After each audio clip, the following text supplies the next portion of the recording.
સુરતમાં વૃદ્ધ ડિજિટલ અરેસ્ટનો ભોગ બનતા બચ્યા. વૃદ્ધાને 50 તોલા સોનું ગીરવે મૂકી લોન લેવા દબાણ કરવામાં આવ્યું. મની લોન્ડરિંગ કૌભાંડનો ડર બતાવી ડિજિટલ અરેસ્ટ કરવામાં આવ્યા. ઠગબાજોએ વૃદ્ધને 3 દિવસ ડિજિટલ અરેસ્ટ કર્યા. તપાસ એજન્સીના અધિકારીઓની ઓળખ આપતા સાયબર ક્રાઇમે ગુનો નોંધી વધુ તપાસ હાથ ધરી.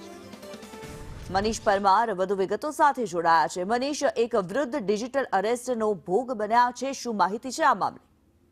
જી બિલકુલ, વાત કરીએ તો સુરત શહેરમાં રહેતા એક વૃદ્ધ છે 50 વર્ષીય. તેમને તમારા ડોક્યુમેન્ટ ખોટી રીતે ઉપયોગ થયા છે અને તમારી પર કાયદેસરની કાર્યવાહી કરવાની છે તેવું કહીને સાયબર માફિયાઓએ તેમને ડિજિટલ એરેસ્ટ કર્યા હતા. સતત 3 દિવસ સુધી ડિજિટલ એરેસ્ટ કર્યા હતા અને તેમની પાસે રૂપિયાની માંગણી કરાવી હતી. રૂપિયાની જે કહેવાય કે રૂપિયા નહીં હતા તો તેમની પાસે જે 50 તોલા જેટલું સોનું હતું તે જ ગીરવે મૂકવા પર દબાણ કર્યું હતું અને આ ઠગ માફિયાઓએ તેની પાસેથી રૂપિયાની માંગ કરી હતી. સમગ્ર મામલે જે કહેવાય કે દીકરી છે તેની સતર્કતાના લઈને તેને ખબર પડી હતી અને આ સાયબર માફિયાઓ છે તેવું ખબર પડી. કોઈ એરેસ્ટ જેવું હતું નહીં.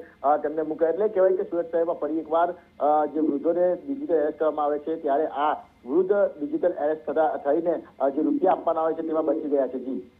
જી ધન્યવાદ મનીષ આ માહિતી માટે.